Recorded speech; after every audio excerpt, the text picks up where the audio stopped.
కొత్తగూడెంలో అమ్మవారిది శ్రీమాత టెంపుల్ అని ఒకటి ఉంది.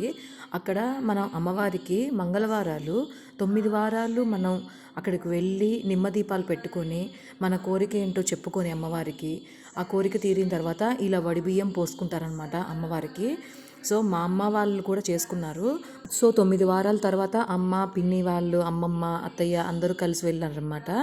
సో 9 వారాల తర్వాత అమ్మవారికి వడిబియ్యం పోసుకోవడానికి వెళ్ళారు కొత్తగూడెంకి. ఇలా అక్కడ ఉన్న వాళ్ళందరూ అక్కడికి వచ్చిన చాలామంది వస్తారు అట్లా పూజలు చేసుకోవడానికి. అలాంటి వాళ్ళందరూ కూడా అమ్మవారికి వడిబియ్యం పోసుకుంటుంటే అట్లా తాంబూలం ఇస్తారనమాట. ఇలా మన లైఫ్లో ఏమైనా డిస్టర్బెన్సెస్ ఉన్నా ఇలాంటి మహిమగల టెంపుల్స్కి వెళ్ళి మనం పూజ చేసుకుంటే కనీసంలో కనీసం కొంతైనా కానీ అందులో నుంచి ఉపశమనం పొందొచ్చు.